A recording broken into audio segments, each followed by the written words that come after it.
Hola, buen día. Yo soy Alondra Rubí Torres Villegas del Centro Universitario de Tonalá. Curso la materia de ginecología y obstetricia en el Hospital de la Mujer. La doctora a cargo de mi materia es la doctora Gallardo Ulloa Katia Lisset y hoy voy a darles el tema de preeclampsia y eclampsia.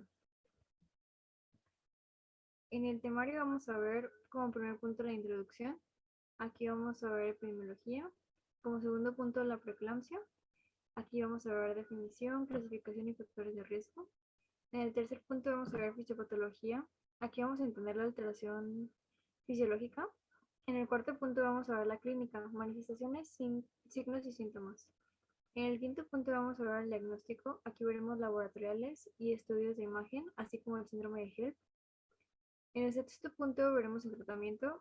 Aquí veremos el tratamiento antihipertensivo y terapia de sulfato de magnesio. En el punto número 7 veremos la eclampsia ya como tal. Aquí veremos generalidades, abordajes y tratamiento.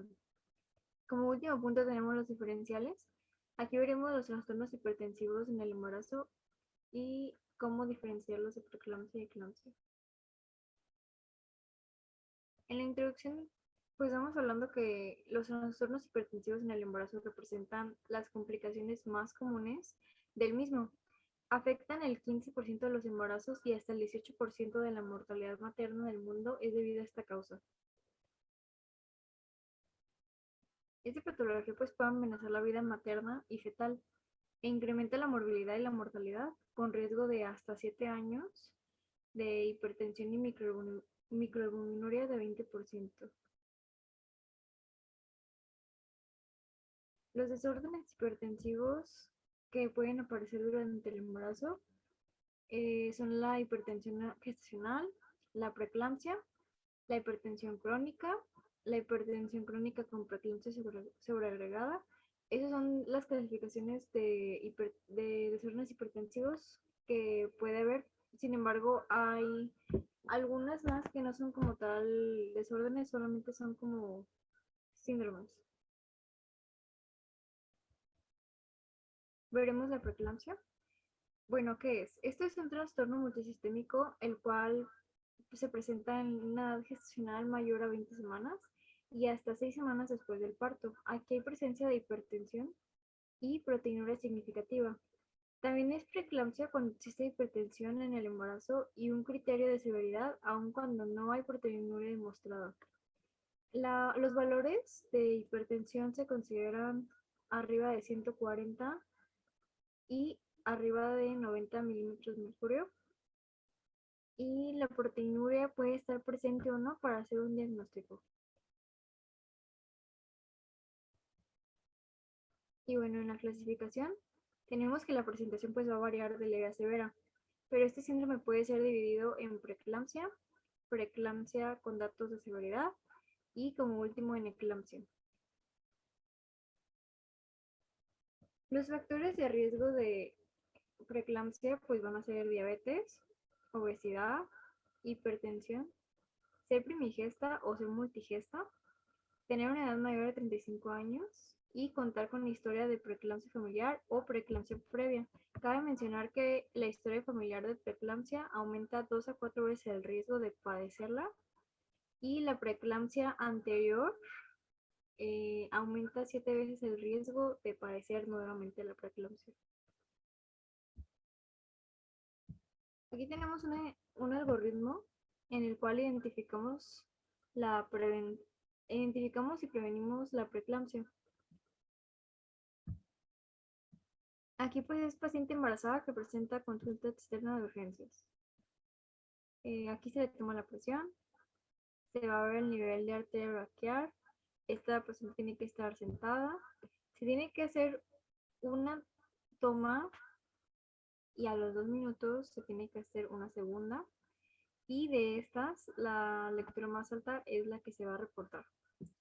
De aquí vamos a ver la presión arterial en qué estadio está y de aquí vamos a ver los factores de riesgo para preeclampsia, como ya los vimos, y pues de ahí decidimos si continuaba con control prenatal de bajo riesgo o en el dado caso que ya tengo un embarazo mayor a 16 semanas, vamos a clasificar sí o no. Si es que no, vamos a darle vigilancia de presión arterial y detección de proteinuria. Vamos a darle el tratamiento de prevención o más bien protector, que va a ser ácido acetil salicílico o aspirina de 80 a 100 miligramos diarios. Vamos a suplementar calcio en población con baja ingesta y vamos a hacer un Doppler de arterias uterinas entre la semana 11 a la 13.6 de contar con el recurso, si no, pues seguimos así. Y se hace control prenatal con enfoque de riesgo de acuerdo a la guía de práctica clínica. El monitoreo diario es muy importante en casa. En caso de un embarazo mayor de 16 semanas, la vigilancia va a ser de presión arterial y detección de proteinuria, así como va a ser un control prenatal con enfoque de riesgo de acuerdo a la guía de práctica clínica y como parámetro ya fijo es el monitoreo en casa. El siguiente punto es la fisiopatología. Aquí pues vamos a ver las diferentes causas. Tenemos la implantación anormal y la vasculogénesis, así como la activación y la disfunción endotelial. Aquí tenemos que una placenta hipoperfundida va a liberar proteínas proinflamatorias a la circulación materna, lo cual va a causar una disfunción celular endotelial, o sea, una vasoconstricción o una retención de sodio en riñones. La lesión endotelial nos conduce a la formación de tromos pequeños en la microvasculatura, lo cual nos va a provocar una hemólisis. Las arterias de la placenta usualmente son en forma de espiral y dilatan al insertarse en el útero. Y aquí, pues por lo mismo es una implantación anormal. Entonces, en la implantación van a estar más estrechas y es lo que nos va a causar la tensión o pues, la deficiencia de perfusión. Otra causa también es el óxido nítrico. Este pues es un regulador importante en la presión arterial y se cree que su deficiencia predispone a la ocurrencia de la preeclampsia. La producción de óxido nítrico está incrementada en el embarazo pues de manera normal y como lo digo, su deficiencia pues va a estar probablemente relacionada con la vasodilatación fisiológica del embarazo. La hemoxigenasa. Pues esta es una enzima en la cual tiene factores protectores en la patogénesis de la preeclampsia. El gen de respuesta al estrés, combinado con el bloqueo genético farmacológico de la hemoxigenasa y su producto que es el monóxido de carbono, nos va a inducir manifestaciones clínicas de preeclampsia.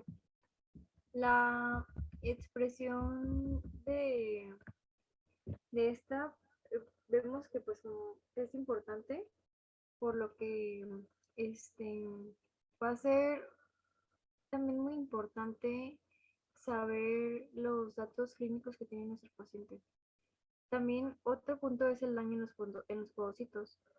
Su fisiopatología pues va a ser en que el edema de la célula endotelial y la disrupción del endotelio, el fereceo, perdón, va a ocasionar la proteinuria. Aquí hay una disminución de la expresión de nefrina, del, de la proteína glomerular epitelial 1, que es la GLEEP1, y la esrina. Estas son proteínas específicas, las cuales pues van a estar pues dañadas. Recordemos que el podocito es clave para la filtración glomerular y sin él pues va a estar alterada la función arterial. Otro punto que también puede ser una etiología son las infecciones durante el embarazo. La infección por VPH, de riesgo alto, nos va a duplicar el riesgo de la preeclampsia. Hay un incremento de la apoptosis celular y hay una disminución de la invasión trofoblástica. Es por eso que nos va a duplicar el riesgo. Recordemos que los genes que nos que son más peligrosos o los que son de alto riesgo son los 16 y 18. Otra infección que nos da esta fisiopatología es la infección por clamidia. Esta causa aterosclerosis y esta bacteria es capaz de infectar la placenta y esta infección va a afectar significativamente al grado de invasión trofoblástica. Vamos a pasar a la clínica. Aquí, pues, como ya lo comentábamos desde un principio, la hipertensión arterial va a estar arriba de 140 milímetros de mercurio, la sistólica, y la diastólica pues va a estar arriba de 90. Aquí vamos a tener preeclampsia. Vamos a tener una preeclampsia severa cuando nuestra presión arterial sistólica esté arriba de 160 milímetros de mercurio y la diastólica está por encima de los 110.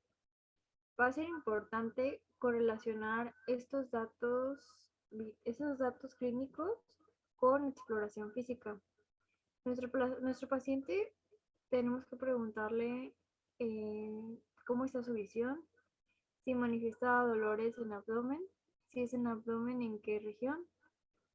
Vamos a hacer una exploración para saber si hay una hepatomegalia. Es importante que la paciente nos diga si ha sentido dolores de cabeza, si ha sentido alguna afectación diferente en manos, piernas o cara. Así como es importante una auscultación para saber si hay edema pulmonar. Estos son datos eh, de severidad, los cuales pues hay que tener en cuenta para hacer un diagnóstico de preeclampsia o preeclampsia severa.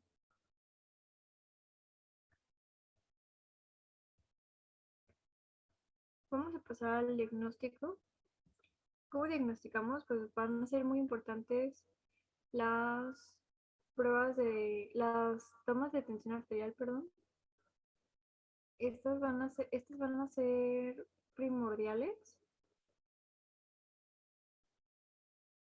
Estas tienen, como ya les comentaba, tienen que estar en 2 ocasiones por lo menos elevadas. Y estas tienen que tener un lapso mm, de separación. Vamos a tener que tener una proteinuria igual o mayor a 300 miligramos sobre decilitro. Vamos a tener que tener una trombocitopenia menor a 100.000. Vamos a tener que Vamos a tener resultados también de elevación de enzimas hepáticas y vamos a también contar con datos de insuficiencia renal progresiva.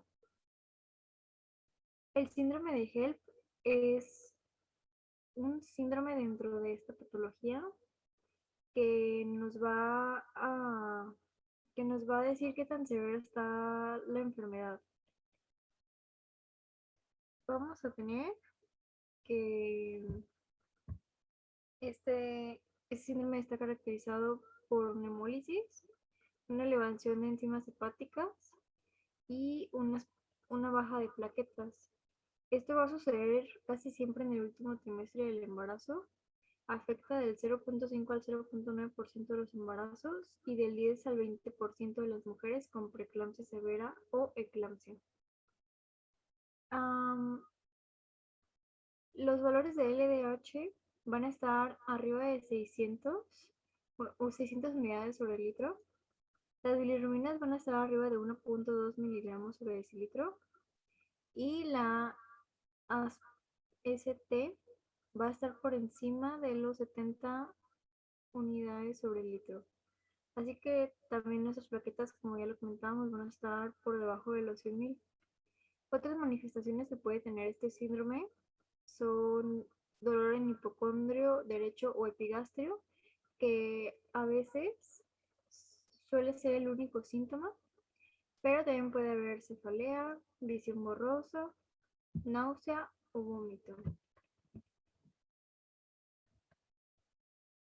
Los laboratoriales que vamos a pedir son la biometría para saber el número de plaquetas y saber si hay una trombocitopenia y también saber si hay anemia por la hemólisis. Vamos a pedir también un examen general de orina en el cual vamos a evaluar electrolitos, creatinina, ácido úrico y la proteinuria, muy importante. Vamos a tener también que pedir tiempos de coagulación, también saber el conteo de fibrinógeno y el INR. Y pues vamos a tener que pedir también enzimas hepáticas para saber las transaminasas, las bilirrubinas y la deshidrogenasa láctica.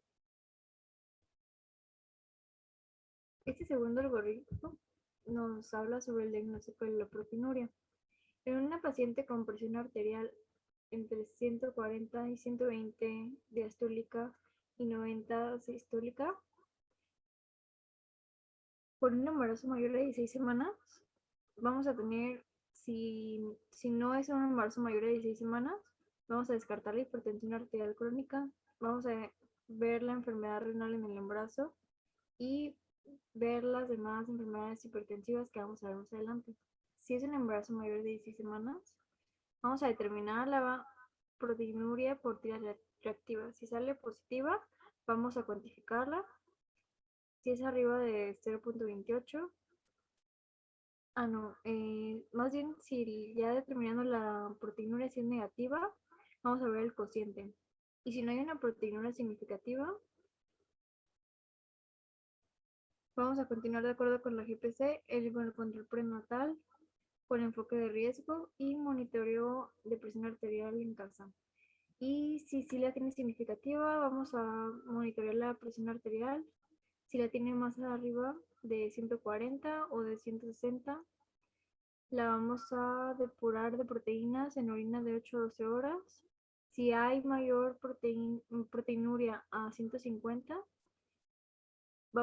si no la hay, vamos a continuar con detección y diagnóstico de enfermedades hipertensivas del embarazo.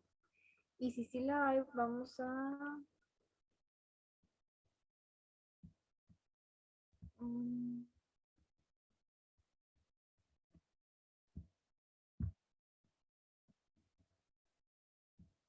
si sí la hay, lo vamos a ver en lo que viene siendo el tratamiento.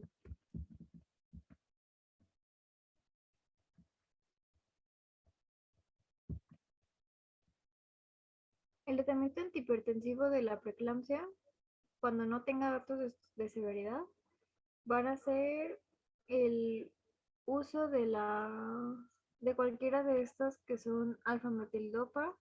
Aquí vienen las dosis: la betalol, nifedipina, metoprolol y la hidralazina. Este es el tratamiento antihipertensivo. Se va a recomendar la vigilancia materna y fetal, un ultrasonido cada 3 semanas para monitorear peso y crecimiento fetal, de ser posible acceder a él. Se va a recomendar un embarazo menor a las 37 semanas de gestación y un monitoreo de tensión arterial al menos una vez al día. En el tratamiento antihipertensivo, cuando tengamos una preeclampsia con datos de severidad, aquí se nos va a indicar el inicio del parto, independientemente de la edad gestacional, un tratamiento hipertensivo para la madre, combinado con una terapia con sulfato de magnesio las primeras 24 horas después de presentar los datos de severidad. En el tratamiento antihipertensivo vamos a tener en primera línea la betalol y nifedipina y en segunda línea hidralazina. No es como en el tratamiento antihipertensivo sin datos de severidad, que podemos utilizar cualquiera de esos. Y el seguimiento pues va a ser por 12 semanas y vamos a tener que monitorear la proteinuria. El medicamento la terapia con sulfato de magnesio, pues se va a tener que revalorar cada 2 a 3 semanas y las dosis pueden ser intravenosas o intramusculares.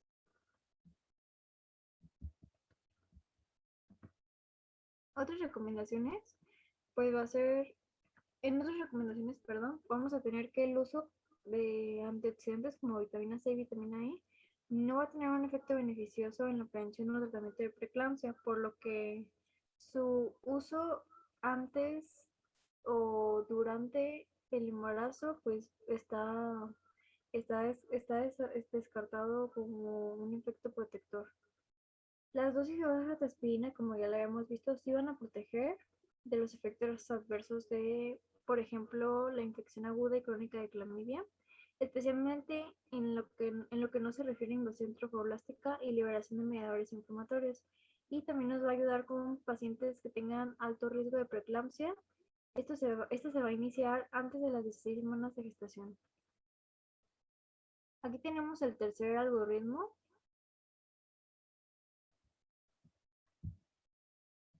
Aquí la presión sistólica arriba de 140 y la diastólica arriba de 90 nos van a dar la pauta para seguir. Si hay una proteinuria significativa, se va a proceder a ver si es preeclampsia con datos de seguridad. Y si es una crisis hipertensiva, la vamos a catalogar en una emergencia. Aquí se va a iniciar terapia antihipertensiva, hidralacina parenteral intravenosa y nifedipina en cápsulas de acción corta. El esquema de sulfato de magnesio que les presenté, monitoreo de la presión arterial, monitoreo de frecuencia cardíaca fetal y biometría hemática con recuento plaquetario, creatinina, ácido úrico, AST, ALT, DHL y bilirrubinas. En caso de que no haya una crisis hipertensiva, no va a ser una urgencia, pero se tiene que dar terapia antihipertensiva, el esquema del sulfato de magnesio, y si es menor a 34 semanas, inductores de madurez pulmonar, y si es mayor a 34 semanas, valorar vías de resolución del embarazo. En el caso de la emergencia, vamos a tener que catalogar si es eclampsia o es síndrome de HELP. En caso de ser eclampsia, vamos a iniciar terapia con sulfato de magnesio, mantener oxigenación con la protección de la vía aérea y la aplicación de oxígeno por mascarilla. Se va a empezar terapia antihipertensiva, se va a monitorear la presión arterial y se va a monitorear el electrónico de la frecuencia cardíaca fetal. Y aquí se interrumpe la gestación. En caso de ser síndrome de HELP, se va a iniciar la terapia con sulfato de magnesio, se mantiene la oxigenación con la protección de la vía aérea y aplicación de oxígeno por mascarilla. Se va a iniciar terapia antihipertensiva, va a haber monitoreo de la presión arterial, monitoreo electrónico también de la frecuencia cardíaca fetal y ambos va a haber uresis, monitoreo de uresis. Y en ambos se interrumpe la gestación. Se tiene que hacer un seguimiento y vigilancia del paciente con preeclampsia en periodo de puerperio, ya que al egreso, pues tiene que seguir en consulta cada 2 semanas y independientemente de su presión arterial, se inician con tratamiento hipertensivo y se reevalúan cada 2 a 3 semanas. La terapia con sulfato de magnesio se inicia en caso de tener cifras arriba de 160 sobre 100 milímetros de mercurio y la valoración por medicina interna y unidad de cuidados intensivos es primordial. También después del egreso se da un seguimiento aparte por 12 semanas, monitoreo de presión arterial, monitoreo de proteinuria y la idea pues, es reducir el tratamiento hipertensivo si la presión arterial disminuye a las 2 semanas de este tratamiento. Si requiere antihipertensivo, se, se va a dar información al paciente. Si no lo requiere, se va a dar información. Se va a controlar el factor de riesgo cardiovascular, se le va a recomendar actividad física, nutrición adecuada, control de peso, seguimiento anual para hipertensión arterial, dislipidemia y diabetes. Y en caso de sí requerir tratamiento antihipertensivo, se va a manejar el paciente con hipertensión arterial crónica y pues ya va a depender del estadio de nuestro paciente. Empezamos hablando de la eclampsia. ¿Qué es la eclampsia? Pues esta se va a definir como la presencia de convulsiones de reciente aparición en mujeres con diagnóstico de preeclampsia o convulsiones que van a aparecer 48 a 72 horas posteriores al parto.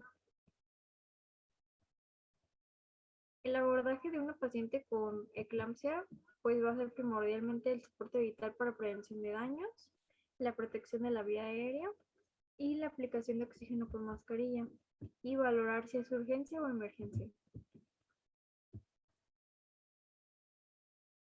El tratamiento va a ser sulfato de magnesio. La terapia de sulfato de magnesio va a depender la dosis según si es de crisis, de mantenimiento o de recurrencia de convulsión. En caso de que tenga nuestra paciente contraindicación para el sulfato de magnesio, se va a optar por la fenitoína.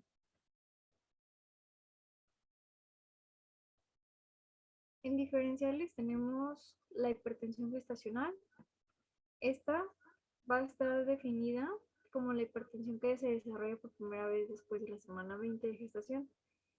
Esta va a tener una presión arterial sistólica arriba de 140 y o una presión arterial diastólica arriba de 90. Por lo general no se agregan otros síntomas y esta desaparece después de la semana 12 del parto.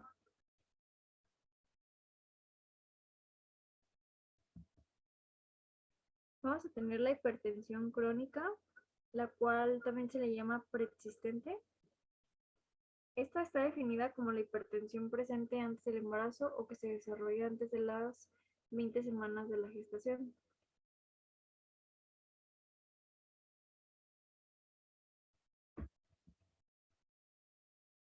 También tenemos la hipertensión crónica con preeclampsia sobreagregada.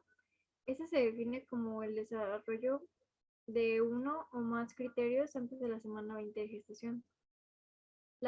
Aquí la tensión arterial presenta resistencia a 3 o más medicamentos antihipertensivos. Tiene una elevación de proteinuria. Esta puede ser de nueva aparición o si ya está presente empeora. Y también hay que tener en cuenta que puede tener una o más condiciones severas o una o más condiciones adversas. ¿Cuáles son esas? Si tiene alteraciones del sistema nervioso central, pues es la cefalea, las alteraciones visuales. En caso de tener alteraciones del sistema cardiorrespiratorio, pues va a haber dolor torácico, disnea o disminución de la saturación de oxígeno. Por ejemplo, después de tener una complicación adversa, va a haber una complicación severa de cada uno de ellos. En el caso del sistema nervioso central, pues va a haber eclampsia, por ejemplo. En el caso del sistema cardiorrespiratorio, va a haber una hipertensión que no se controla o que tiene una disminución de saturación de oxígeno menor a 90. Y pues va a depender de las presentaciones, ya sean de sistemas renales, cardiovasculares o también puede ser del feto. Aquí van canciones de DJ Khaled.